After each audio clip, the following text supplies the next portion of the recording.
नमस्कार दोस्तों, आप सबका स्वागत है शानदार शनिवार में। आज हमारे साथ हमारे बॉबी जी है। He has started his career in 2010 with the insurance industry. In 2011 में उनके एक दोस्त ने उन्हें कुछ पैसे उनको थमा दिए और उनको बोला कि आप ये मैनेज कीजिए। तो without having much of a knowledge he started into the mutual fund industry. फिर एनजे के साथ उन्होंने जो स्टार्ट किया, फिर 2016 में उन्होंने खुद अपना एआरएन पे बिजनेस चालू किया एंड 2021 में now he has started his own private limited company. तो he has taken a leap from just from insurance to mutual fund and then तो 112 रुपए का इनिशियल पेमेंट उन्होंने लिया था when he started in the mutual fund, and now he is managing 90 crore of AUM with 1 crore of SIP. So I like to congratulate first for achieving that feat. And now he is having a team of 4 people and he has converted himself into the private limited company. So welcome Bobby ji, and please start with the session. Yeah. Thank you दोस्तों, thank you Ankur ji for our incredible introduction. Thank you दोस्तों कि आप लोगों ने आज अपने कीमती समय में से समय मुझे दिया है। मैं बहुत मतलब कि प्रचलित नाम तो नहीं हूं, बट आपने मेरी कुछ प्रेजेंटेशंस पहले भी देखी हैं। तो मेरे पास क्या है कि जब मैंने एनपीएस के ऊपर प्रेजेंटेशन अपनी दी थी तो मेरे पास कुछ क्वेरीज आ रही थी आईएफएस की। तो मैंने सोचा क्यों ना हम लोग एक प्रेजेंटेशन एनपीएस के ऊपर और दे दें, क्योंकि एनपीएस एक ऐसा प्रोडक्ट है जहां से आपके ऊपर लीड जनरेशन बहुत अच्छा हो सकता है। मैं पिछले 6 साल से एनपीएस अपना खुद का कर रहा हूं और अपने क्लाइंट को गाइड कर रहा हूं, और जो क्लाइंट एनपीएस के लिए मेरे साथ आया है वो बेसिकली 20% इनकम ब्रैकेट और 30% इनकम ब्रैकेट वाला आया है, और वहां से लीड जनरेशन मुझे बहुत अच्छा मिला है। वो क्लाइंट आज तक मेरे साथ एग्जिस्ट करता है। हमें सबसे बड़ी चीज यहाँ पर एक चीज ध्यान रखनी है कि जो क्लाइंट आपके पास सामने से आ रहा है, आपको उसको वैल्यू एडिशन देना है पहली चीज, और उसको ये एहसास कराना है कि सर ये एनपीएस उतना आसान नहीं है जितना आप आसान सोच रहे हैं, और उसके लिए आपको हमारे जैसे एडवाइजर की जरूरत है। तो बगैर डिले के मैं अपनी प्रेजेंटेशन ऑन करता हूं। 1 मिनट दीजिए।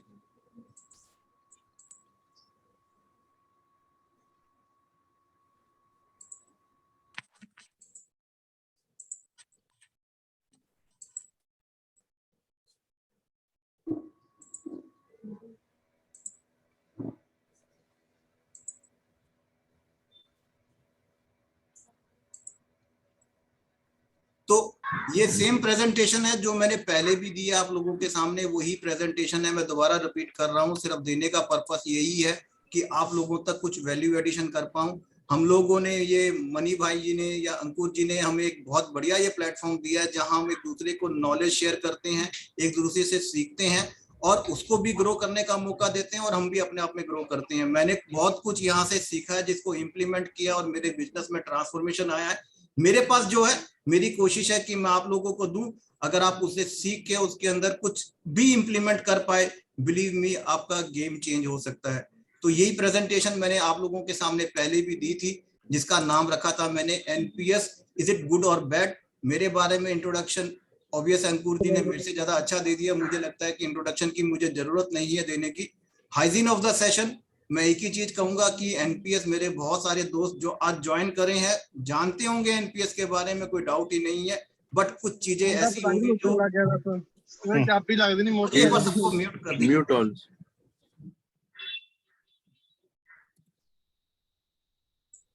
तो मेरे यहाँ पर काफी सारे दोस्त ऐसे होंगे जो एनपीएस के बारे में पहले से बहुत कुछ जानते होंगे, बट मैं समझता हूं कि एक भी लर्निंग अगर यहाँ से आपको मिलती है तो आपकी लाइफ में एक नया ट्रांसफॉर्मेशन देके जा सकती है। एनर्जी मेंटेन करिए, क्योंकि ये सेशन मैं आप लोगों के लिए दे रहा हूं। मेरी कोशिश है कि आप लोगों के अंदर कुछ ऐसी इनपुट दे पाऊं जिसको आप इंप्लीमेंट करके क्लाइंट के पास जाएं, एनपीएस के बारे में उसको समझाएं, अपने मैसेजेस क्लाइंट तक भेजें, अपने टेम्पलेट्स बनाकर क्लाइंट तक भेजें। बिलीव मी, जब वो एनपीएस के लिए आएगा वो बाकी प्रोडक्ट्स के लिए भी आपके पास आएगा। कुछ इंपॉर्टेंट लगता है आप अपने नोट्स बना लें क्वेश्चंस के लिए। जैसे हमारी डिस्कशन हुई है कि आप क्वेश्चन, आप लोगों को चैट बॉक्स में क्या कहते हैं, आपको एक लिंक दिया है, वहां पर भी आप क्वेश्चन डाल सकते हैं। हम क्वेश्चन आंसर का जो भी सेशन है कल रखेंगे, तो आप अपने क्वेश्चंस अच्छा रखिए। कुछ के आंसर मैं दूंगा और कुछ के नहीं भी दे पाऊंगा, तो मेरे लिए शायद लर्निंग वहां से होगी। और आखिर तक रहिएगा, क्योंकि सेशन में कुछ चीजें ऐसी हैं जो आखिर में समझ में भी आती हैं। तो पहले एजेंडे के ऊपर बात करते हैं, आज हम क्या डिस्कस करने वाले हैं, क्योंकि एजेंडा पहले कॉमन होना चाहिए। हम क्या डिस्कस करने वाले हैं उसके ऊपर बातचीत करते हैं। प्लानिंग जो आज की डेट के लिए बहुत इंपॉर्टेंट है, हम उसके ऊपर बात करेंगे। एनपीएस क्या है, हम उसके ऊपर बात करेंगे। ये प्रेजेंटेशन मैंने पहले भी ग्रुप में शेयर करी है, मैं एज इट इज ये प्रेजेंटेशन फिर ग्रुप में शेयर कर दूंगा। आप लोग इसका मैक्सिमम बेनिफिट उठाइएगा। मेरा मकसद यहाँ पर यही है कि आप इस प्रेजेंटेशन को एज इट इज, मेरा कोई कॉपीराइट नहीं है इसके लिए, आप एज इट इज क्लाइंट के सामने इसी तरीके से दे दीजिएगा, जिससे कि आपको क्लाइंट को एनकैश करने में एक अच्छा स्टेप मिल पाए। तो हम एनपीएस के बारे में यहाँ पर जानेंगे। एनपीएस क्या है, एनपीएस की एलिजिबिलिटी और फीचर्स क्या है उसके बारे में जानकारी लेंगे। एनपीएस के बेनिफिट्स क्या हैं उसके बारे में जानकारी लेंगे। स्कीम की डिटेल्स के बारे में जानकारी लेंगे। इन्वेस्टमेंट चॉइसेस क्या हैं उसके बारे में जानकारी लेंगे। फंड मैनेजर्स कौन कौन से हैं उसके बारे में जानकारी लेंगे। विड्रॉल्स का क्या टर्म्स एंड कंडीशन है उसके बारे में जानकारी लेंगे। एन्युटी सर्विस प्रोवाइडर्स कौन कौन से हैं, और फ्रीक्वेंटली आस्क्ड क्वेश्चन जो लोगों के जनरली माइंड में रहते हैं उसके ऊपर भी हम यहाँ पर जानकारी लेंगे। अब रिटायरमेंट से पहले एक चीज हम लोग, मतलब एनपीएस से पहले पुराना जमाना क्या था, यहाँ पर हम क्या देख रहे हैं। पुराने जमाने में रेट ऑफ इंटरेस्ट बहुत हाई थे, रिटायरमेंट की टेंशन नहीं थी मुझे। बट आज क्या है कि रेट ऑफ इंटरेस्ट लो है और रिटायरमेंट की टेंशन ज्यादा है। पिक्चर बिल्कुल चेंज हो गई है। तो मैं चाहूंगा लेट अस थिंक इनोवेटिव, कि हमें सोचना बहुत जरूरी चाहिए आज की डेट में। रिटायरमेंट एक ऐसा गोल है जिसको कंप्लीट करना बहुत मुश्किल है, बट अगर हम आज से सोचे तो बड़ा आसानी से कर सकते हैं। उसका वीडियो है, लेके चलते हैं आगे।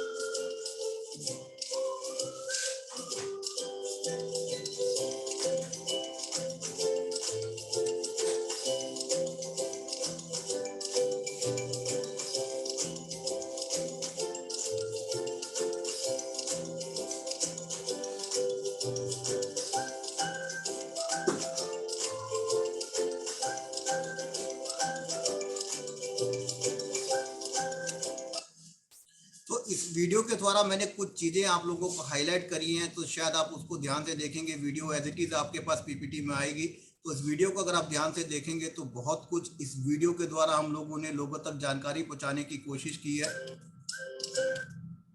तो एक छोटा सा पोल ले लेते हैं। अंकुर जी पोल पहला रन कर लीजिए please. Anup bhai, please run the poll. Anup bhai, yeah, can you see the poll now? नहीं आ रहा पोल।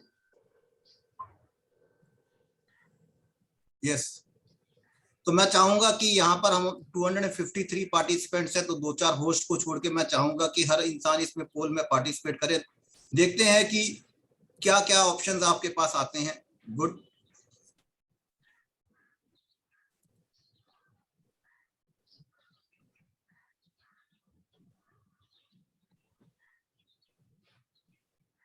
और 1 मिनट हम इंतजार करेंगे।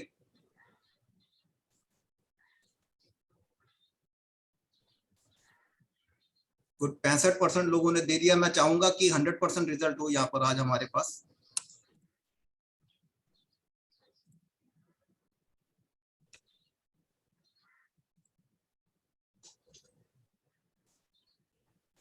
तो ठीक है, हम पोल एंड करते हैं, रिजल्ट दिखाते हैं आपके सामने।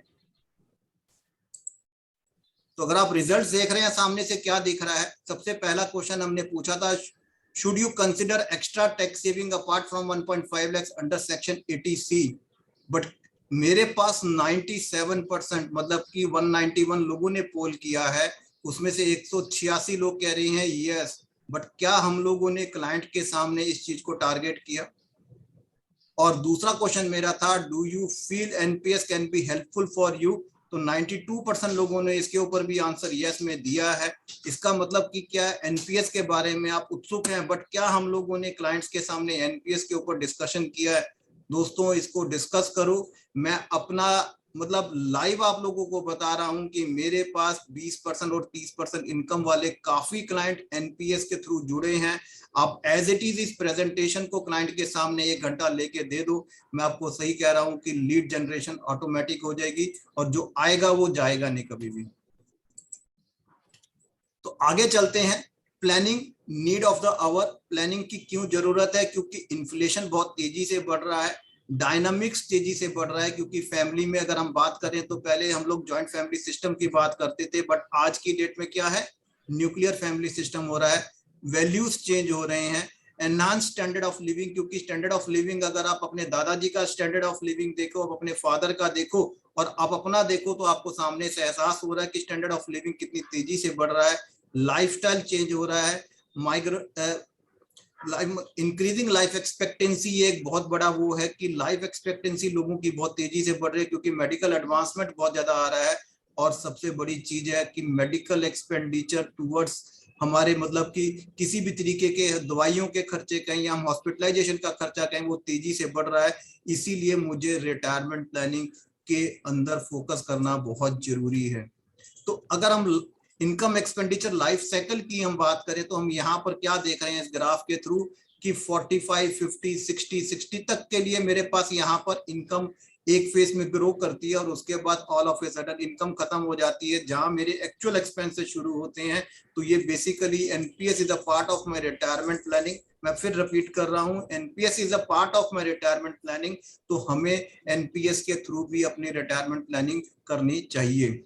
अब planning need of the hour की अगर हम दोबारा से बात करें, रिटायरमेंट प्लानिंग की हमें जरूरत क्यों है? क्योंकि तो अगर हम इसमें आगे देखें, if you are considering planning for your retirement, you might consider NPS as a part of your portfolio। दोस्तों ये रिपीट बार बार क्लाइंट के सामने करना है, क्योंकि क्लाइंट को ये एहसास कराना है कि सर सिर्फ एनपीएस से आप अपना रिटायरमेंट प्लान नहीं कर सकते। NPS is a part of your retirement planning, और अगर आप एनपीएस पे पूरा निर्भर कर जाओगे तो शायद आपको रिजल्ट वाइबल नहीं मिलेंगे। अभी रिसेंटली हमने बजट में क्या देखा कि गवर्नमेंट ने एनपीएस के अंदर कंट्रीब्यूशन स्टेट्स का भी 10 से 14% कर दिया। 14% गवर्नमेंट ने क्यों किया? क्योंकि गवर्नमेंट को भी दिख रहा है कि 10% का जो कंट्रीब्यूशन हम कर रहे हैं उससे प्रॉपर रिटायरमेंट प्लानिंग एक इंसान की नहीं होने वाली है। अब ये अगर हम लोग छोटा सा बार ग्राफ देखें, पाई चार्ट देखें, तो हम इसमें क्या देख रहे हैं, बहुत चौंकाने वाला है। ये आरबीआई की रिपोर्ट है 2016 की, जिसमें हम क्या देख रहे हैं कि 77% लोग ऐसे हैं जिन्होंने कभी या तो रिटायरमेंट प्लानिंग नहीं करी है या वो सोचते हैं हमें जरूरत ही नहीं है।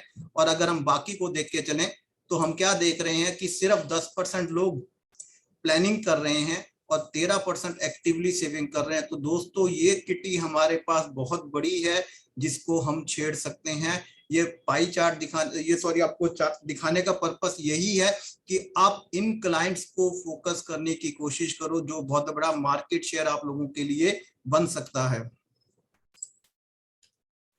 अब एनपीएस क्या है?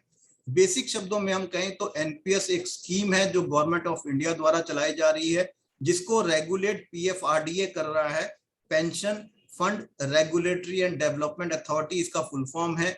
वॉलंटरी कंट्रीब्यूशन इसके अंदर हम लोग करते हैं और इसमें जो रिटर्न है मार्केट रिलेटेड रिटर्न है फॉर द लॉन्ग टर्म। अब डिफरेंट एनपीएस की हम बात करें तो सबसे पहले एनपीएस गवर्नमेंट जो लाई थी अपने डिपार्टमेंट के लिए लाई थी, जो कि 2004 में शुरुआत हुई थी। उसके बाद गवर्नमेंट ने एनपीएस प्राइवेट पीपल्स के लिए शुरू किया, प्राइवेट एम्प्लॉयज के लिए 2009 में शुरू किया, कॉर्पोरेट मॉडल 2010 में लेके आई गवर्नमेंट, और स्वावलंबन स्कीम जो कि गरीबों के लिए गवर्नमेंट लेके आई थी 2013 में लेके आई थी। अब एलिजिबिलिटी की बात करें, इसमें मैंने कुछ हद तक कोशिश की है, जो भी लेटेस्ट अपडेट्स आए हैं उस प्रेजेंटेशन को मैंने लेटेस्ट अपडेट्स के साथ यहाँ पर लेके आ रहा हूँ। बट मैं यहाँ पर एक डिस्क्लेमर फिर मैं कहूंगा, हो सकता है कि कुछ पॉइंट्स मेरे ऐसे हों कि लेटेस्ट अपडेट्स के साथ नहीं भी हों। दोस्तों हमारा फोकस यहाँ पर क्लाइंट के साथ क्लियर होना चाहिए कि हम जैसे म्यूचुअल फंड्स बेचते हैं, हम म्यूचुअल फंड्स की डिटेल में नहीं जाते, हमारा पर्पस होता है कॉल क्लोज करना। तो यहाँ पर आप क्लाइंट के सामने जब बैठें ये मत सोचें कि ये अपडेट्स मेरे पास नहीं है, क्लाइंट क्या बोलेगा। अच्छा उसको क्वेश्चन पूछने दो, सर आपका क्वेश्चन अच्छा है, मैं इसका आपको जवाब दूंगा, वहीं पे क्लोज करो। बट 99% क्लाइंट आपसे डिटेल में नहीं पूछता है। तो मैं फिर भी जितना अपडेट मैं कर पाया हूं उस अपडेशन के साथ मैं यहाँ पर आपको बता रहा हूं कि 18 साल से लेके 70 साल तक का कोई भी इंसान अपना एनपीएस अकाउंट खोल सकता है और टिल द एज ऑफ 75 तक उसको कैरी फॉरवर्ड कर सकता है। मिनिमम एक बार जो ओपन अकाउंट कर रहा है तो 1000 रुपए डालने जरूरी है और साल का कंट्रीब्यूशन 6000 रुपए का जरूरी है।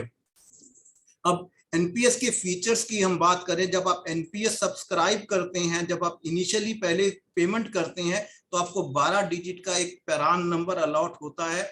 मैं उसके ऊपर भी थोड़ा सा एक बार लाइव डेमो आप लोगों को दूंगा। और जब भी आप प्रान के लिए अप्लाई करें तो वहां नीचे एक ऑप्शन होता है, do you required physical copy of प्रान, यस कीजिएगा। उसका 40 रुपए डिपार्टमेंट अलग से लेगा, बट कोई बात नहीं, एक ऑथेंटिकेटेड प्रूफ क्लाइंट के पास हमेशा के लिए रहेगा फिजिकल में। दो तरीके के एनपीएस अकाउंट होते हैं, टायर 1 और टायर 2। हम ज्यादातर यहाँ पर जो बात करेंगे टायर 1 की बात करेंगे, हम टायर 2 की बात नहीं करेंगे कि tier 2 is as good as your अपना म्यूचुअल फंड अकाउंट, तो हम टायर 2 की बात नहीं करेंगे। तो यहाँ मैंने आपको वो चीजें क्लियर कर दी है, हम यहाँ सिर्फ टायर 1 की ही बात करेंगे, टायर 2 की बात नहीं करेंगे। अब बेनिफिट्स इसके अंदर क्या है कि वेरी लो कॉस्ट प्रोडक्ट है, क्योंकि गवर्नमेंट ने कैपिंग लगा रखी है एक्सपेंसेस के ऊपर। पोर्टेबिलिटी एक बहुत बड़ा फीचर है कि अगर आपने एक एजेंसी के थ्रू अपना एनपीएस अकाउंट खोला है, if you are not satisfied, आप अपना एजेंसी चेंज कर सकते हैं। फ्लेक्सिबिलिटी है, फ्लेक्सिबिलिटी रिगार्डिंग इन्वेस्टमेंट, कि आप अपना इन्वेस्टमेंट साइकिल चेंज कर सकते हैं। टैक्स बेनिफिट, इसमें आपको 50,000 रुपए तक का एडिशनल टैक्स बेनिफिट मिलता है अंडर सेक्शन 80CC-D1B के अंदर। और रेगुलेटेड है कि गवर्नमेंट इसको रेगुलेट कर रही है, तो इन्वेस्टर को इन्वेस्ट करते वक्त कोई दिक्कत नहीं है। अगर हम रिटर्न्स की बात करें तो रिटर्न्स एवरेज जो इसमें रही है 7 से 12% के बीच में रही है। कोई एश्योरेंस नहीं है, ये क्लाइंट को आप पहले ही बता दें कि अगर आप जो ये कर रहे हैं इसमें कोई एश्योरेंस नहीं है, बट हम आपको प्रीवियस हिस्ट्री बता सकते हैं कि जो इसके अंदर एक लॉजिकल रिटर्न्स आ रही हैं। It helps you beat the inflation, क्योंकि काफी हद तक मार्केट रिलेटेड प्रोडक्ट्स इसके अंदर हैं। और लास्टली की टैक्स बेनिफिट आपको इसके अंदर एडिशनल मिल रहा है। अब एक्सक्लूसिव बेनिफिट की बात करें, जैसे मैंने पहले भी आपको बताया है कि इसके अंदर 50,000 रुपए तक का कंट्रीब्यूशन करने की कोई कैपिंग नहीं है, आप कितना भी कंट्रीब्यूशन कर सकते हैं। बट इनकम टैक्स के पर्पज से हम बात करें तो 50,000 रुपए तक का एक कंट्रीब्यूशन जो आप कर रहे हैं उसमें आपको इनकम टैक्स का एडिशनल टैक्स बेनिफिट मिलेगा अंडर सेक्शन 80CC-D1B। तो अगर आप 50,000 रुपए का कंट्रीब्यूशन कर रहे हैं तो उसमें जो टेंटेटिव टैक्स बेनिफिट आपको मिलेगा वो 15,600 रुपए का मिलेगा। और ये सिर्फ और सिर्फ टायर 1 में ही मिलेगा, टायर 2 में नहीं मिलेगा। ध्यान रखिएगा, जब भी आप अकाउंट खोले क्लाइंट का कंट्रीब्यूशन कराएं तो टायर 1 में कराइएगा, 2 में नहीं। ये एक बहुत अच्छी स्लाइड है, इसको ध्यान से समझिएगा, थोड़ा सा टेक्निकल है, बट ऐसा इन्वेस्टर जो कि हाई एंड ब्रैकेट में है, आप उसके लिए यहाँ पर उसकी गेम चेंज कर सकते हैं। सबसे पहली चीज सेक्शन 80CC-D1 की हम बात करें, सेक्शन 80CC-D1 ये बेसिक आपकी एग्जम्पशन है। जैसे कि कोई एम्प्लॉयर उसका प्रोविडेंट फंड काटता है, वो प्रोविडेंट फंड की जगह एनपीएस काटता है, तो जो भी कंट्रीब्यूशन अपना एनपीएस का एम्प्लॉयर काटता है वो सेक्शन 80CC-D1 के अंदर आता है। तो वो बेसिक एग्जम्पशन जो 1.5 लाख वाली है उसके अंदर वो ले सकता है। सेक्शन 80CC-D1B जो हम लोग अभी पीछे भी डिस्कस कर रहे थे, एडिशनल टैक्स सेविंग के लिए आपको 80CC-D1B में 50,000 रुपए का अपना एडिशनल कंट्रीब्यूशन करना है। और ये सेक्शन है थोड़ा सा जिसको हम थोड़ा सा डिटेल में समझने की बात करेंगे कि इसमें 3 कंडीशन है। पहली कंडीशन है एक्चुअल कंट्रीब्यूशन बाय एम्प्लॉयर 10%, जो अब 14% हो गया है, तो 14% ऑफ बेसिक पे प्लस डीए। और तीसरा है ग्रॉस टोटल इनकम। इसको समझने के लिए एक एग्जांपल मैं ले लेता हूं कि लेट्स प्रज्यूम कि एक्स एक एम्प्लॉय है कंपनी का, उसकी 30 लाख रुपए साल की सैलरी है। अब 30 लाख का मतलब हम बेसिक की बात करें उसकी 25 लाख मान ले रहा हूं, एग्जांपल ले रहा हूं, आप अपने क्लाइंट टू क्लाइंट उसको देख सकते हैं। अगर बेसिक सैलरी उसकी हम 25 लाख मान के चले तो 25 लाख का 14% कितना हुआ, 3.5 लाख रुपया। अब अगर वो एम्प्लॉय अपने एम्प्लॉयर को बोले कि आप मेरा कंट्रीब्यूशन जो एनपीएस का है वो 50 जो मेरा एक्चुअल काट रहे हैं उसकी बजाय आप 14% काट लें तो उसका 3.5 लाख रुपया कंट्रीब्यूशन एनपीएस के अंदर हो गया।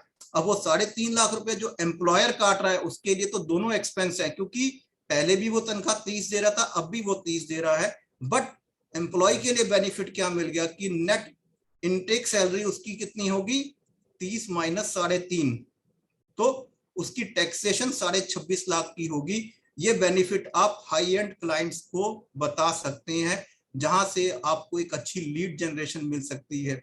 तो अगर इसके ऊपर किसी का भी क्वेश्चन होगा, हम लोग लास्ट में, आज अगर टाइम होगा तो आज लेंगे, नहीं तो कल हम सेकंड सेशन जो भी हम लोग कल अपना संडे का सेशन करते हैं उसके ऊपर हम इसके ऊपर भी क्वेश्चंस ले सकते हैं। सेकंड पोल रन करते हैं, उसके बाद आगे चलेंगे। अंकुर जी।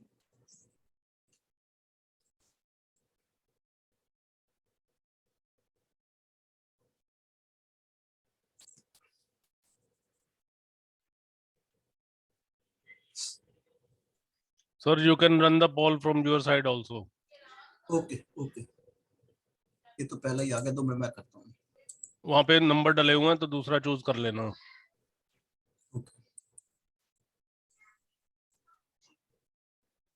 अब बहुत सिंपल सा क्वेश्चन है, do you know about NPS? क्या अभी तक आपको एनपीएस के बारे में कुछ जानकारी मिली है? मैं लॉन्च कर रहा हूं इसको, आप प्लीज रिस्पॉन्ड कीजिएगा।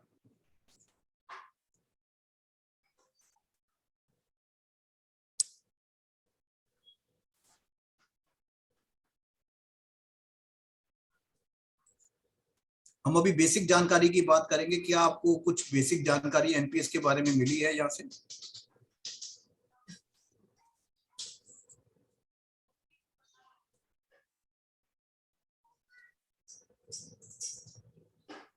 और 30 सेकंड वेट करेंगे हम।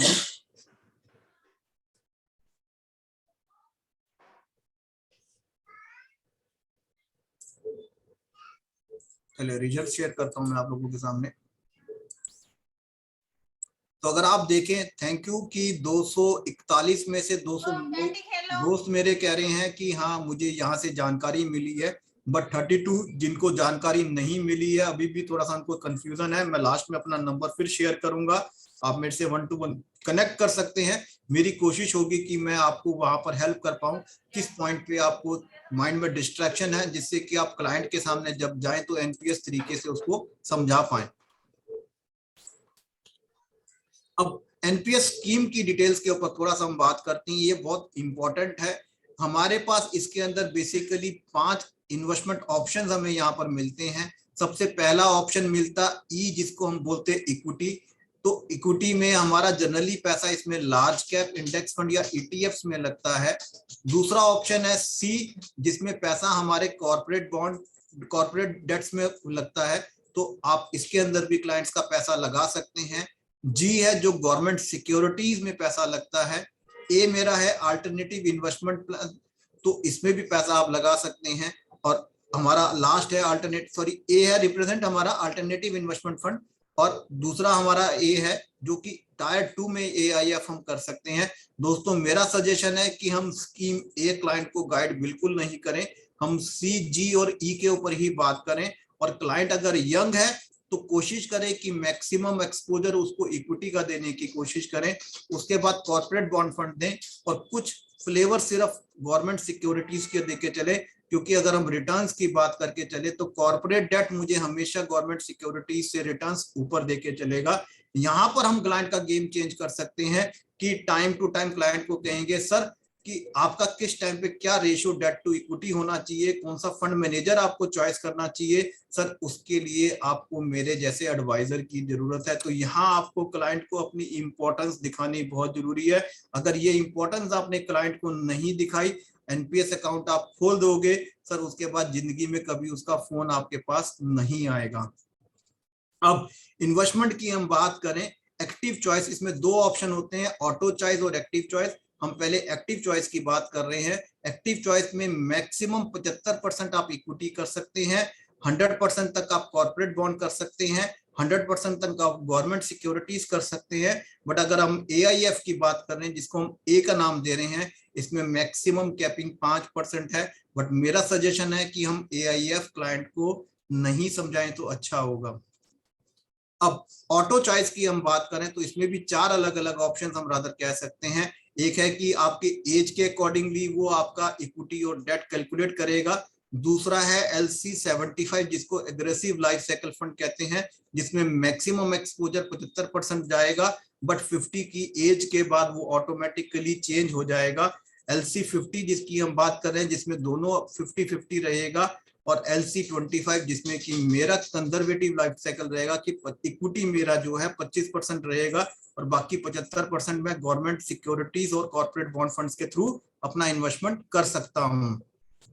अब पेंशन फंड मैनेजर्स की हम बात करें, जब आप पहली चीज जब आप एग्जिट करते हैं यहां से तो आपको मंथली पेंशन मिलती है और उसके लिए एन्युटी सिस्टम को अपनाना होगा, उसके ऊपर हम आगे बात करेंगे। बट पेंशन फंड मैनेजर्स की अगर हम बात करें तो आज की डेट में 7 पेंशन फंड मैनेजर हैं और साल में एक बार ही आप अपना फंड मैनेजर चेंज कर सकते हैं। कहने का तात्पर्य अगर आज आपने बिरला लिया है और कल को आप HDFC जाना चाहते हैं तो जा सकते हैं, बट साल में एक ही बार फंड मैनेजर आप अपना चेंज कर सकते हैं। तो दूसरा, पहला हमारा डेट टू इक्विटी रेशियो और दूसरा फंड मैनेजर। मैं हकीकत बताऊं, मैं IFA कम्युनिटी में बैठा हूं, मैं भी बहुत ज्यादा डिटेल में फंड्स के ऊपर ट्रैकिंग नहीं करता हूं। मेरा सिर्फ यहाँ पर क्लाइंट को यूटिलिटी दिखाने का पर्पस होता है कि सर फंड मैनेजर और डेट टू इक्विटी रेशियो के लिए आपको बॉबी की जरूरत पड़ेगी ही पड़ेगी। वो इंपॉर्टेंस हम दिखाएंगे, तभी आपका लाइफ लॉन्ग उसके साथ कनेक्ट बना रहेगा तो आप उसको दूसरे प्रोडक्ट्स पे भी फोकस कर सकते हैं। अब हम विड्रॉल की बात करें तो 60 साल के बाद आप अपना NPS बंद कर सकते हैं, बट जो अब एज बढ़ के 75 तक हो गई है कि आपके पास अगर आप चाहें तो 60 पे कर सकते हैं या उसको एक्सटेंड 75 तक कर सकते हैं। तो 60 साल की एज पे आपको मैक्सिमम 60% ऑफ योर कॉर्पस आप विड्रॉ कर सकते हैं और 40% आपका कॉर्पस जो है वो मैंडेटरी पेंशन फंड में जाएगा। मतलब उस पे एन्युटी के अगेंस्ट आपको जो भी आप ऑप्शन उस एन्युटी में लेंगे उसके अकॉर्डिंगली आपको मंथली, क्वार्टरली या एनुअली जो भी आपने उसमें एग्जीक्यूट किया है उसके अकॉर्डिंगली आपको उसमें पेंशन मिलती रहेगी। इन केस ऑफ कॉर्पस मेरा 5 लाख से नीचे है तो आप 100% अपना कॉर्पस विड्रॉ कर सकते हैं। पार्शियल विड्रॉल की बात करें तो यस, आप 3 साल के बाद पार्शियल विड्रॉल कर सकते हैं, बट उसमें कैपिंग क्या है कि 25% ऑफ कंट्रीब्यूटेड अमाउंट की जो आपने कंट्रीब्यूशन किया है उसका मैक्सिमम 25% ही आप विड्रॉ कर सकते हैं। और पूरे टेन्योर में इस चीज को अंडरलाइन कर लीजिएगा, पूरे टेन्योर में आप मैक्सिमम सिर्फ 3 बार ही कर सकते हैं और वो भी अपने कंट्रीब्यूशन का मैक्सिमम 25%। दूसरा कि क्या मैं 60 साल से पहले अपना NPS अकाउंट एग्जिट कर सकता हूं? बिल्कुल आप कर सकते हैं एग्जिट, बट आपका 80% आपका कॉर्पस जो भी होगा उसके लिए सबसे पहली कंडीशन क्या है कि आपका NPS अकाउंट 10 साल तक एग्जिस्टेंस में होना चाहिए और उसमें भी 80% आपका कॉर्पस पेंशन फंड के लिए जाएगा और सिर्फ 20% ही आप विड्रॉ कर सकते हैं।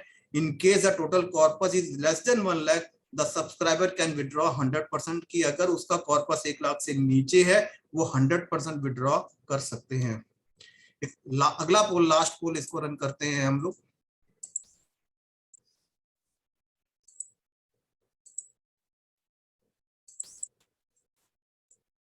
Do you think only NPS can fulfil your retirement? और अगला पोल है, उसी में क्वेश्चन नेक्स्ट है कि do you think role of your coach is critical in your planning your retirement? तो मैं चाहूंगा इसके ऊपर भी आप सब लोग रिस्पॉन्ड करें प्लीज।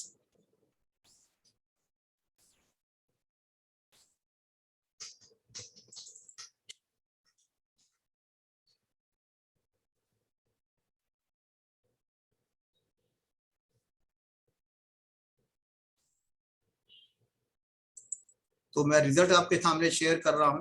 तो मेरे पास खैर यहाँ पर थोड़ा सा पोल का क्वेश्चंस का आंसर कम लोगों ने भरा है, बट फिर भी मैं क्या देख रहा हूँ 92% मेरे दोस्त यहाँ पर ये मान रहे हैं, जो 8-10% मान रहे हैं, यानी 8% लोग मान रहे हैं, यानी कि 10 लोग मान रहे हैं यस कि NPS उनका पूरा रिटायरमेंट फुलफिल कर सकता है। थैंक यू सो मच दोस्तों। मैं उम्मीद करूंगा कि वाकई में NPS के द्वारा आपका रिटायरमेंट प्रॉपरली हो जाए बट हाँ 92% जो लोग कह रहे हैं मैं उनसे सहमत हूं कि एनपीएस से आपका पूरा रिटायरमेंट प्लानिंग नहीं पूरा हो सकता। और दूसरा क्वेश्चन मैंने ये पूछा था, do you think the role of coach is critical in planning your retirement? तो हाँ दोस्तों, क्यों रिटायरमेंट जरूरी है? क्योंकि मेरे हिसाब से जो ऊपर जिसने यस भरा हुआ, नीचे उन्होंने नो भरा होगा, तो इसलिए इंटरलिंक्ड है। मैं उनको थैंक यू सो मच कहूंगा। बट हकीकत में मैंने जो अपनी कैलकुलेशन निकाली है, आपके रिटायरमेंट कॉर्पस में if you are contributing 50,000 rupees per month, और मैं यहाँ पर एज अज्यूम करके चलूं 35 साल की बंदे की है और 60 साल तक वो एनपीएस में कंट्रीब्यूशन करता है, तो दोस्तों मैक्सिमम आपका 15% कॉर्पस ही एनपीएस के द्वारा बनेगा। 85% के लिए आपको अगले किसी और चीज के लिए सोचना पड़ेगा।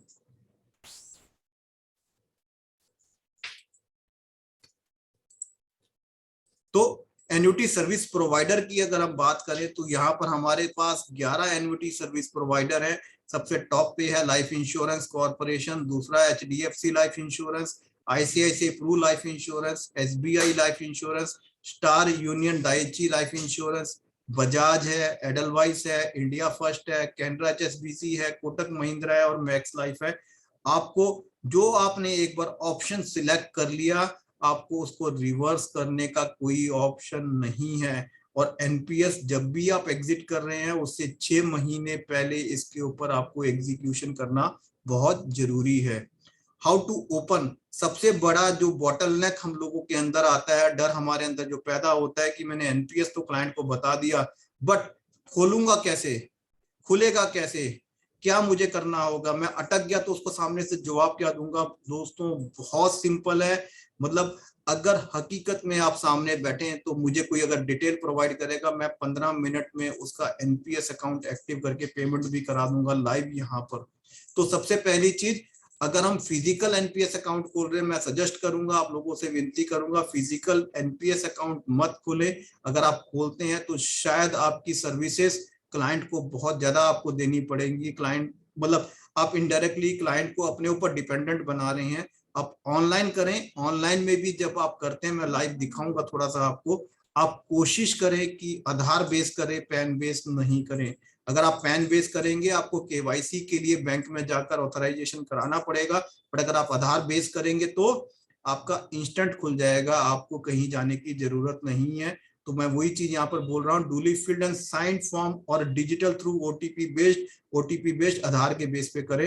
एक पासपोर्ट साइज, अब इसमें मैं जो ये डॉक्यूमेंट्स की बात कर रहा हूँ, ये फिजिकल की बात कर रहा हूँ, मैं दोनों बताऊंगा कि फिजिकल में तो ये सारे डॉक्यूमेंट्स चाहिए, बट ऑनलाइन में क्या क्या डॉक्यूमेंट चाहिए। तो जो भी नोट्स बनाना चाहता है आप अपने पास लिख ले कि क्लाइंट को जब भी एनपीएस अकाउंट खोलने की बात करें तो वो डॉक्यूमेंट्स क्लाइंट को कहें कि पीडीएफ फॉर्मेट में अपने डेस्कटॉप पे सेव वो कर ले।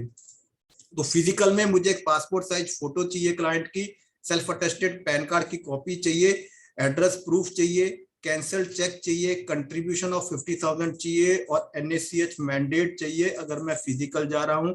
बट अगर मैं उसी को online through OTP based Aadhaar के थ्रू कर रहा हूं तो दोस्तों मुझे सिर्फ एक फोटो नहीं चाहिए, मुझे उसका एक सेल्फ अटेस्टेड कॉपी चाहिए। आप उस अपना मुझे उसकी चेक की कॉपी चाहिए और एक सिग्नेचर वो करके अपने पास रख ले। बस ये 3 चीजें मुझे चाहिए, वो रख के वो अपना अल्टीमेट कंट्रीब्यूशन कर सकता है। सॉरी, पैन कार्ड की कॉपी, कैंसल चेक और सिग्नेचर, ये 3 चीजें अपने पास पीडीएफ बनाकर रख ले। ऑनलाइन जहां जहां पे उसको ऑप्शन मिलेगा, फाइल का साइज वो बोलेगा फाइल क्रॉप कर लीजिएगा, वहां अपलोड करेंगे, आपका अकाउंट 15 मिनट में एक्टिवेट हो जाएगा। अब कुछ के क्वेश्चंस होंगे मेरे हिसाब से, मैं एफएक्यूज की बात करूंगा तो काफी हद तक क्वेश्चंस यहां से आप लोगों को क्लियर हो जाएंगे कि who can open an NPS account. कोई भी इंसान, citizen of India, whether he is a non resident Indian even वो है, तो 18 से 70 साल का कोई भी इंसान एनपीएस अकाउंट अपना खोल सकता है। If I have invested in another provident fund can I still open NPS? Yes, आप पीएफ के साथ साथ अपना एनपीएस अकाउंट भी खोल सकते हैं। Is there any upper limit of investment? नहीं, कोई अपर लिमिट इन्वेस्टमेंट की एनपीएस के अंदर नहीं है, आप जितना चाहे इन्वेस्टमेंट एनपीएस के अंदर कर सकते हैं। What investment choice scheme preference does the subscriber है? जैसे मैंने पीछे आपको बताया, the NPS offer you 2 types of investment choice, पहला है एक्टिव चॉइस, जहां पर कि मैं सोचूंगा कि मुझे कितना % इक्विटी और डेट रखना है, मैं अपनी हिसाब से एलोकेशन करूंगा। मैक्सिमम कैपिंग इसके अंदर भी है। और ऑटो चॉइस में आपके एज के अकॉर्डिंगली, वो 3 जो मैंने आपको ऑप्शंस बताए थे उसके अकॉर्डिंगली आपको ऑटो चॉइस में टिक करना होगा। When I can change the scheme preference, the subscriber shall be allowed to exercise a choice only once, कि मैं स्कीम का प्रेफरेंस साल में एक ही बार कर सकता हूं। But the good news is कि अभी PFRDS के ऊपर काम कर रहा है। देयर माइट बी प्रोबेबिलिटी वो 1 से इसको 4 करने की कोशिश कर रहा है, क्योंकि उनके पास रिकमेंडेशंस गए हैं कि लोग साल में फ्रीक्वेंट चेंजेस भी करना चाहते हैं, तो उसका एग्जीक्यूशन पीछे से हो तो शायद प्रोबेबिलिटी है अगले कुछ समय में उसके ऊपर भी एग्जीक्यूशन हमारे ऊपर आ जाए। How do I select the pension fund manager for my NPS savings? You are required to specify your pension fund manager at the time of applying to NPS. You will be required to indicate your preferred pension fund manager out of the 7. ये बहुत जरूरी है दोस्तों, मैं बार बार underline कर रहा हूँ। एक डिस्क्लेमर, मैं भी आप जैसे एक छोटा सा IFA हूँ, मुझे भी किसी स्कीम के बारे में बहुत बड़ी जानकारी नहीं है, मैं बहुत ज्यादा ट्रैकिंग नहीं करता हूं। जैसे कि मेरे काफी हद तक एडवाइजर भी यहाँ बैठे होंगे, जब हम म्यूचुअल फंड की स्कीम देते हैं तो बहुत ज्यादा डीप स्टडी नहीं करते, हम उसको कंसिस्टेंट बनाने की कोशिश करते हैं। तो सेम वे हमें क्लाइंट को यहाँ कंसिस्टेंट बनाना है। पेंशन फंड मैनेजर कोई भी सिलेक्ट करा दो उसको, बट अपनी इंपॉर्टेंस मत खो देना। ये कह के सर कोई भी ले लो, वो कहेगा कि सर कौन सा लेना है, हाँ सर बिल्कुल मैं आपको बताता हूँ सर, ये पेंशन फंड मैनेजर लेना है, इतना इक्विटी लेना है, इतना डेट लेना है। जब तक आप ये चीज कम्युनिकेशन में नहीं रखोगे, बिलीव मी, आपने NPS अकाउंट तो खोल दिया, उसका क्रेडिट लाइफ लॉन्ग आप नहीं ले पाओगे। Can I transfer my saving account from tyre 2 tyre 1? बिल्कुल, आप टायर 2 से टायर 1 में चेंज कर सकते हैं, बट ध्यान रखिएगा टायर 1 से टायर 2 में चेंज नहीं हो सकता, क्योंकि टायर 2 मैंने जो आपको यहाँ बताया वो मेरा as good as saving account या म्यूचुअल फंड अकाउंट है, फ्लेक्सिबल अकाउंट है। मैं टायर 2 से टायर 1 में चेंज कर सकता हूं, बट टायर 1 से टायर 2 नहीं कर सकता। मेरी सजेशन यहाँ पर ये है कि टायर 2 हमने क्लाइंट के सामने डिस्कस नहीं करना है, या सिर्फ समझाने के पर्पज से मैं आपको बता रहा हूँ। आपको समझ में होना चाहिए कि अगर क्लाइंट टायर 2 के बारे में पूछ ले तो हम उसको जवाब दे पाए। Can I have more than 1 NPS account? नहीं, आप एक पैन नंबर के अगेंस्ट एक ही NPS अकाउंट रख सकते हैं, और ये भी इंडिविजुअल कैपेबिलिटी में। नॉन इंडिविजुअल कैपेबिलिटी में आप NPS नहीं खोल सकते, आप अपने पैन नंबर के थ्रू एक ही NPS अकाउंट रख सकते हैं। एक छोटा सा वीडियो शायद ये सब लोगों ने देखा होगा, मेरे हिसाब से रेमंड का है, देखते हैं एक बार थोड़ा सा फिर इसको आगे। नमस्कार, मैं हूं अमित पालित और आप देख रहे हैं स्पेशल रिपोर्ट। क्या आप इस बात पर यकीन करेंगे कि जिस शख्स ने 10,000 करोड़ की कंपनी खड़ी की, उसके पास रहने के लिए खुद का घर ना हो? आप भले ही इस खबर को सुनकर हैरान हो, लेकिन ये सच है। रेमंड कंपनी के संस्थापक विजय पथ सिंघानिया आजकल आर्थिक तंगी से गुजर रहे हैं। विजय पथ सिंघानिया का आरोप है कि ये सब हुआ है उनके बेटे गौतम सिंघानिया की वजह से। अपने घर पर कब्जा पाने जितनी कंपनियां थी वो सब अपने नालायक पुत्र को गिफ्ट कर चुका हूं, इसलिए he is the owner now, I have no say. बड़ी बड़ी गलती, बहुत बड़ी गलती थी। कभी कभी बाप अपने प्यार में गलतियां कर देते, मैंने भी की। क्या कोई बाप नहीं करता है? बहुत से लोग करते हैं, शायद इतनी बड़ी नहीं करते हो। हमने बहुत बड़ी गलती की, उसका भुगतान तो हम ही को देना पड़ेगा। जिस घर पर कब्जे की मांग को लेकर विजय पथ कोर्ट गए हैं। तो दोस्तों, ये वीडियो दिखाने का पर्पस मेरा यहाँ पर ये था कि जब हम क्लाइंट से कनेक्ट करते हैं तो क्लाइंट के दिमाग में सबसे बड़ा बॉटलनेक क्या आता है कि 60 साल तक का लॉगिन है, मुझे NPS नहीं करना।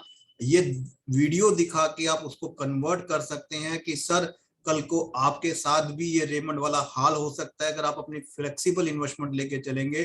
सर मैंडेटरी या लॉक इन के साथ भी कुछ इन्वेस्टमेंट लेके चले जो कि आपके शायद रिटायरमेंट में काम आएगा। आपका बेटा आपका रिटायरमेंट प्लान नहीं बन पाएगा। मेरे पास भी काफी क्लाइंट्स ऐसे आते हैं, बॉबी नहीं 60 साल तक, मैं तो अभी 30 साल का हूं, मैं क्यों NPS करूं? ठीक है सर, कोई बात नहीं, जूम पे आ जाओ, मैं आपको एक वीडियो दिखाता हूं, आप सिर्फ उसको देख के उसकी एहसास, उसको इंपॉर्टेंस लेने की कोशिश करो। और मैं समझता हूं उस वीडियो को देखने के बाद आप अपने आप में कंक्लूजन कर पाओगे कि मुझे NPS अकाउंट क्यों खोलना है। ये आप सब लोगों को पता है या जितने भी बैठे हैं कि एनपीएस खोलने से हमें कोई मॉनेटरी बेनिफिट नहीं मिलता, बट दोस्तों अगर हम डायरेक्ट मॉनेटरी बेनिफिट के ऊपर काम करेंगे नहीं मिलेगा, हमको इनडायरेक्ट मॉनेटरी बेनिफिट्स के ऊपर भी काम करना बहुत जरूरी है। तो अदर ऑफरिंग्स जो ऑब्वियस है, ये मैं स्लाइड्स बेसिकली क्यों दिखा रहा हूं कि जब आप क्लाइंट के सामने, ये बेसिकली मैं ये मान के चल रहा हूं कि ये प्रेजेंटेशन मैं आप लोगों को नहीं दे रहा हूं, ये प्रेजेंटेशन आप अपने क्लाइंट के सामने अपने आप को दे रहे हैं। तो जब आप ये क्लाइंट को प्रेजेंटेशन दें तो उसको ये भी बताने की कोशिश करें कि सर एनपीएस के बारे में तो मैंने आपको बहुत डिटेल में बता दिया, बट और अदर क्या प्रोडक्ट्स में मैं डील करता हूं मैं थोड़ा सा उसके बारे में आपको बता देता हूं कि सर मैं लाइफ इंश्योरेंस करता हूं और लाइफ इंश्योरेंस में मैं अपनी बात कर रहा हूं यहाँ पर, क्योंकि ऐसे एडवाइजर मैं क्लाइंट को रिप्रेजेंट कर रहा हूं तो मैं अपनी बात करूं तो मैं क्लाइंट को बोलता हूं सर लाइफ इंश्योरेंस में सिर्फ और सिर्फ मैं टर्म में करता हूं। एक डिस्क्लेमर, मेरे काफी दोस्त यहाँ पर बैठे होंगे जो एलआईसी के ट्रेडिशनल प्लान वगैरह करते हैं, मैं उनको गलत नहीं कह रहा हूं, बट मैं अपनी तरफ से बात करने की कोशिश कर रहा हूं। तो मैं क्लाइंट्स को बोलता हूं कि सर मैं लाइफ इंश्योरेंस में टर्म इंश्योरेंस करता हूं, मैं हेल्थ इंश्योरेंस भी करता हूं, मैं व्हीकल शोरूम या फैक्ट्री इंश्योरेंस भी करता हूं, मैं एफडीज भी फोकस करता हूं, मैं म्यूचुअल फंड्स में भी फोकस करता हूं और मैं पीएमएस में भी करता हूं। तो शायद क्लाइंट आपसे कनेक्ट बना के और प्रोडक्ट्स के ऊपर भी यहाँ से फोकस कर पाएगा। तो एक छोटा सा कोट है, the way you get started is to quit talking and being doing. मतलब आप जितनी मर्जी नॉलेज ले लें, बट जब तक नॉलेज को प्रॉपरली इंप्लीमेंट नहीं करेंगे दोस्तों ट्रांसफॉर्मेशन नहीं आएगा। तो मैं आपको यही सजेस्ट करूंगा, इस प्रेजेंटेशन को ले as it is copy client के सामने पेश करें। आपको जिसको भी चाहिए, मेरे पास इसका मैंने एक यूट्यूब वीडियो बहुत पहले बनाया था, मैं ग्रुप में भी शेयर कर दूंगा, आप उसको 4 बार देखें। मैंने जो आपके सामने कम्युनिकेशन किया है काफी हद तक यूट्यूब वीडियो में भी वही चीज मैंने बताई है, और एक मैं गूगल फॉर्म का लिंक आप लोगों के सामने शेयर करूंगा, क्योंकि कन्वर्जन के लिए क्लाइंट के सामने गिफ्ट फैक्टर रखने बहुत जरूरी है। गिफ्ट का मतलब क्या है कि आपको अपनी इंपॉर्टेंस क्लाइंट को दिखानी है। अगर आपने प्रेजेंटेशन दे दी और इंपॉर्टेंस नहीं दिखाई दोस्तों, तो क्लाइंट कन्वर्ट नहीं होगा। तो यहाँ मैंने इंपॉर्टेंस क्या दिखाई क्लाइंट के सामने कि सर फंड मैनेजर कौन सा लेना है ये मैं ही बताऊंगा, डेट इक्विटी कितना लेना है ये मैं ही बताऊंगा। तो इन चीजों के ऊपर थोड़ा सा ध्यान रखें। मैं गूगल फॉर्म का भी लिंक आप लोगों के साथ शेयर कर रहा हूं, जो मैं क्लाइंट के साथ शेयर करता हूं, क्योंकि मैं एक ही चीज यहाँ पर फोकस कर रहा हूं कि आप इसको एज इट इज कॉपी करके इस्तेमाल करें। मैं आपको लिख के दे सकता हूं सर, लीड जनरेशन बढ़ जाएंगी आप लोगों की। तो मैं अपना स्क्रीन शेयर रोक रहा हूं। कुछ क्वेश्चन कुछ भी हैं अगर अंकुर जी या मिलन भाई कहेंगे तो, otherwise thanks a lot Bobby sir, it was indeed a fantastic session. सबसे पहले तो मेरा ये एक सवाल है बॉबी सर कि एनपीएस को डायरेक्ट ऑनलाइन पोर्टल से करना चाहिए या फिर किसी बोलते ना पार्टनर्स के थ्रू जाना चाहिए? That is the main question. बहुत बढ़िया क्वेश्चन पूछा, और आपको याद होगा कि पीछे मेरे पास ये गूगल फॉर्म का मैंने लिंक शेयर किया है, आप इसको कॉपी करके अपने पास रख लें। तो गूगल के थ्रू जाके आप एज इट इज इसको कॉपी करके अपने लिए खुद के लिए बना सकते हैं। बहुत अच्छा क्वेश्चन मिलन भाई आपने पूछा। मैंने एक चीज मैं यहीं पर यहाँ पर बताऊंगा कि मेरे पास भी काफी एडवाइजर्स के क्वेश्चंस आते हैं कि बॉबी जी वो बैंकर कह रहा है मैं खोल दूंगा, वो कह रहा है मैं खोल दूंगा। सर अगर एनपीएस अकाउंट वो वहां से खोल लेगा, आपकी इंपॉर्टेंस कहाँ रह गई? क्या अगली बार वो आपको पूछेगा? और किसी भी एनपीएस को आप खोलने, मैं थोड़ा सा कोशिश करूंगा लाइव, अगर कोई मुझे अपना आधार नंबर शेयर कर दे और अगर वो एनपीएस अकाउंट खोलना चाहता है तो मैं लाइव डेमो भी यहाँ पर सबके सामने दे पाऊंगा, क्योंकि मेरा एनपीएस अकाउंट ऑलरेडी खुला है तो मैं ऑब्वियस अपना दोबारा से नहीं खोल पाऊंगा। बट डेफिनेटली मैं आपको एनपीएस की साइट पे ले जाके दिखाता हूँ। 15 मिनट में एनपीएस अकाउंट खुल जाएगा। और किसी भी बॉडी की हम बात कर ले, एनपीएस जो हैंडल कर रहा है वो एनएचडीएल कर रहा है, तो क्यों ना एनएचडीएल की साइट पे जाके उसका अकाउंट खुलवा के उसको खुद को कहें। पहले मैं खोल के देता था, अब मैं क्लाइंट को बोलता हूं सर मैं आपको साइट का नाम बता रहा हूं, आप खोलो, जब फंड सिलेक्शन की बात आएगी आप मुझे कॉल करो, मैं आपको बताऊंगा, लास्ट में पेमेंट करो और आप मेरे से कनेक्ट जरूर बना कर रखना, क्योंकि सर फंड परमानेंट नहीं है। तो कोई और क्वेश्चन है तो थोड़ा सा मैं लाइव डेमो एक बार थोड़ा सा दिखा दूं। Friends, one more thing, we are meeting again tomorrow for further query solution. तो आपकी जो भी एनपीएस के रिलेटेड जो भी डाउट्स है, क्वेश्चंस हैं, जो भी आप ज्यादा जानना चाहते हैं, we are meeting again tomorrow at 4:30, so stay tuned for more updates. Ankur, take questions now from chat box. We will take 5 questions today and rest, as Milind bhai has mentioned, we'll take tomorrow. दोस्तों, यहाँ पे एक बहुत important चीज जो बॉबी जी ने बताई है कि use this tool as a client acquisition. मतलब ये क्लाइंट एक्विजिशन करने के पर्पज से इसको यूज कीजिए, because this is not a revenue generating tool, but ये आपको नए क्लाइंट्स और जो भी क्लाइंट्स जो 20% और 30% के टैक्स ब्रैकेट में है, और probably some HNI clients also, तो ये आपको एक्वायर करने के लिए ये बहुत इंपॉर्टेंट टूल है। तो ये जो उन्होंने जो दिया है वो बेसिक नॉलेज की तरीके से दिया है, एंड इसमें डिटेल में आप जाके खुद भी पढ़ाई कर सकते हैं। बट क्लाइंट को जितना ज्यादा आप, जैसे बॉबी जी ने बताया, क्लाइंट को जितना ज्यादा आप एजुकेट करोगे तो फिर वो आपका इम्पोर्टेंस थोड़ा सा कम हो जाएगा। So take care of this thing. या Gurmeet ji, please unmute yourself. या हेलो, हाँ जी बॉबी जी। हाँ, नमस्कार गुरमीत जी। बॉबी जी, जैसे कि हर बार की तरह बहुत बढ़िया आपने सारा डिटेल में समझाया है एनपीएस के बारे में। मेरा एक क्लाइंट है, रिसेंटली वो एक सेंट्रल गवर्नमेंट एम्प्लॉई था, बाद में वो उसने जॉब को छोड़ दिया। उसका प्राण बना हुआ है, उसका उसने उसके जो सर्विस अभी जो क्योंकि वो एम्प्लॉई था, तो क्या उसी अकाउंट को क्या वो आगे एनपीएस को कंटिन्यू कर सकता है क्या? उसके लिए कुछ करना पड़ेगा? उसके लिए क्या कहते हैं, आपको वो अपना सर्विस प्रोवाइडर चेंज करना पड़ेगा, क्योंकि अभी सर्विस प्रोवाइडर आपका कंसर्न ऑर्गेनाइजेशन है, आपको सर्विस प्रोवाइडर चेंज करना पड़ेगा। बट डेफिनेट है कि वही प्राण अकाउंट उसको आगे कंटिन्यू करना। अगर उसने बंद कर दिया तो जिंदगी में कभी अपना एनपीएस नहीं खोल पाएगा। और ये उसके सर्विस प्रोवाइडर चेंज करने के लिए क्या करना पड़ेगा? उसको इंटीमेट करना पड़ेगा कि मुझे अपना सर्विस प्रोवाइडर चेंज करना है, क्योंकि अभी सर्विस प्रोवाइडर आपका गवर्नमेंट ऑर्गेनाइजेशन है, तो उसका आपको लेटर बनाकर देना होगा। और सर्विस प्रोवाइडर जो भी एनएसडीएल को भेजना पड़ेगा ये लेटर? एनएसडीएल को। ठीक है sir Bobby, thank you. Thank you जी। अश्विनी जी। सर नमस्कार। सर मेरा क्वेश्चन ये है कि एनपीएस में टायर 1 और टायर 2 दो अकाउंट होते हैं। टायर 1 तो टैक्सेशन के लिए होता है, टायर 2 करंट अकाउंट जैसा इस्तेमाल होता है। सिर्फ मुझे ये जानना था, अगर ऑनलाइन में उसको रिडीम कर सकते हैं और उसका ट्रांजैक्शन का कॉस्ट क्या आता है? गुड, अच्छा क्वेश्चन आपने पूछा है। तो जैसे मैंने अपनी पीपीटी में रिपीटेडली बताया है कि टायर 2 मैं सिर्फ यहाँ आपको एजुकेशन देने के पर्पज से कह रहा हूँ। मेरा सजेशन है आपने क्लाइंट को टायर 2 बताना ही नहीं है। अगर किसी का इन्वेस्टमेंट है ऑनलाइन वो रिडीम कर सकता है। एक्सपेंसेस की बात करूं तो शायद मैंने तो कभी, हकीकत कह रहा हूं कि मैंने तो कभी एक्सपेंसेस नहीं देखे टायर 1 और 2 में क्या है, क्योंकि मेरा पर्पस एक्सपेंस देखना नहीं है, मेरा पर्पस है क्लाइंट एक्विजिशन। तो हम उस पर फोकस करें। और अगर क्लाइंट का टायर 2 में है, मैंने इनिशियल फेज पे जब अपना अकाउंट 6 साल पहले खोला था, मैंने टायर 2 जरूर किया था। प्रैक्टिकल एक्सपीरियंस करना था मुझे, टायर 2 क्या है, कैसे उसमें इन्वेस्टमेंट करते हैं और कैसे विड्रॉ करते हैं। आप अपने लिए खुद के करके देखें, बट मेरा सजेशन है क्लाइंट को टायर 2 मत बताएं।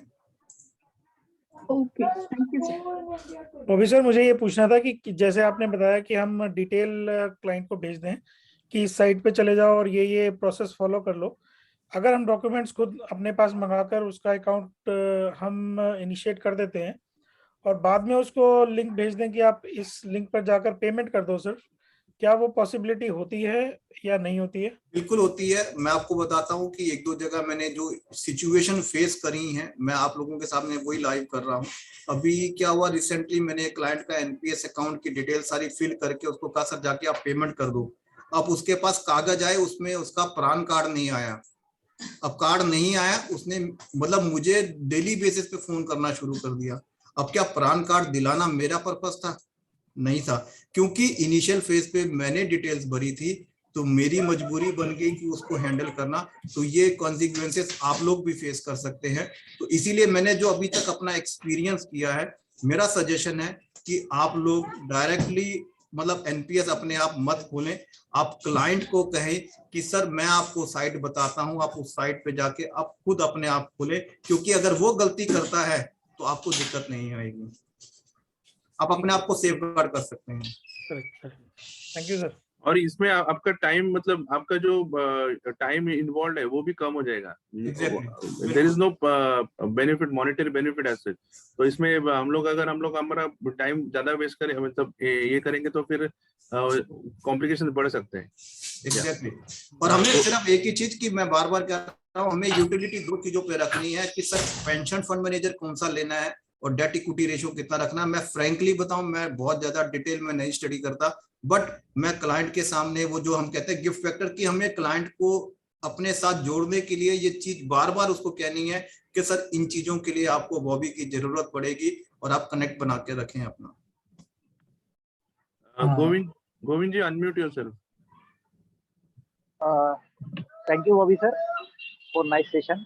सर मेरा सवाल ये है कि अगर मुझे अपना फंड मैनेजर चेंज करना है तो उस केस में मुझे कैसे प्रोसेस करना होगा?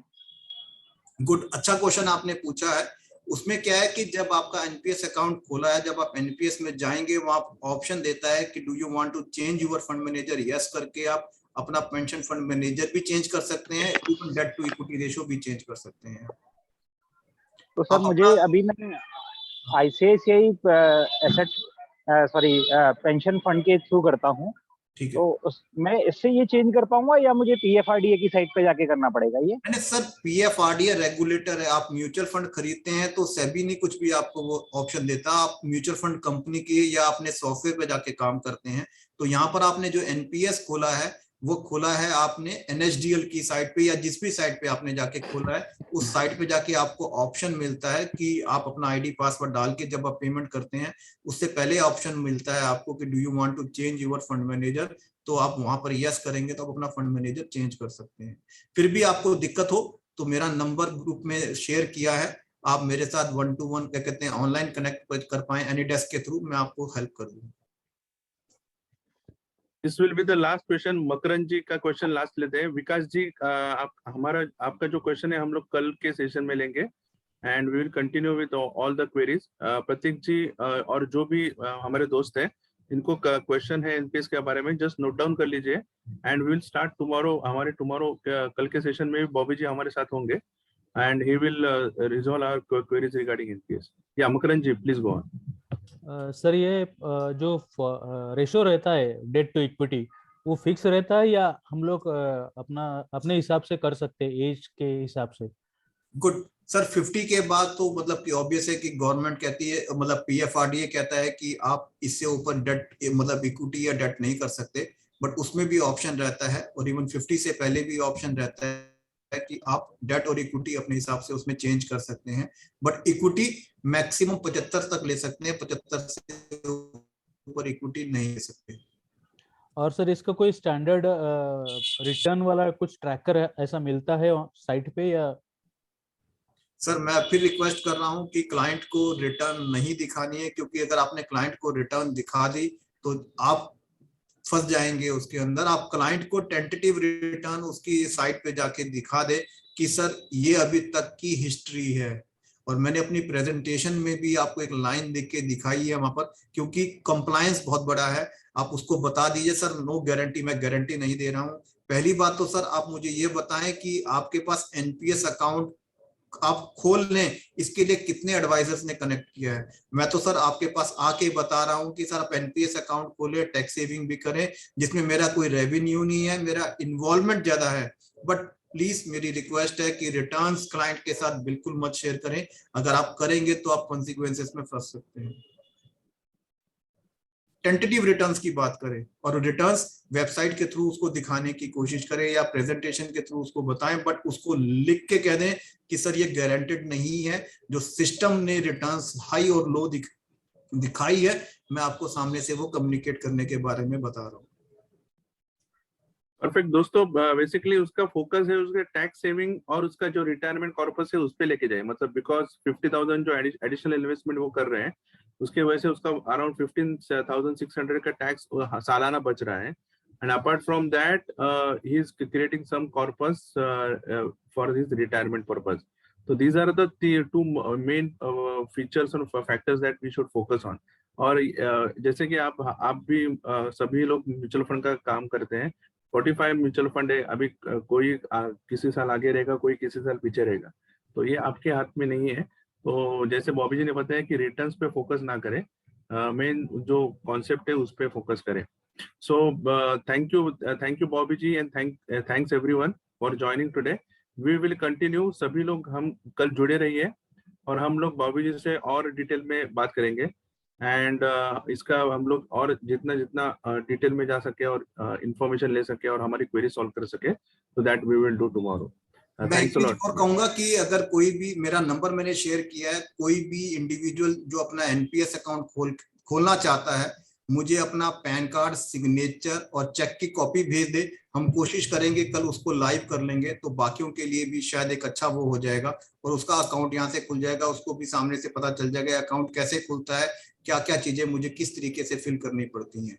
तो मेरा नंबर, यस बॉबी सर, मैं यहाँ पे एक चीज ऐड करना चाहूंगा, सो मच कोऑपरेटिव कि एनी टाइम आप उनको कुछ भी मैसेज डाल के रखिएगा उनके व्हाट्सएप पे, बॉबी सर मेरा गारंटी है कि वो आपको 100% जवाब देंगे।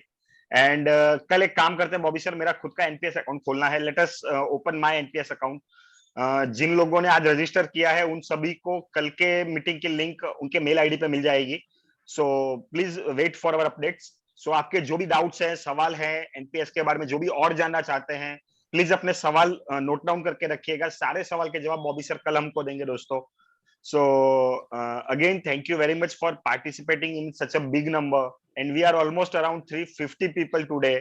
This is great number actually.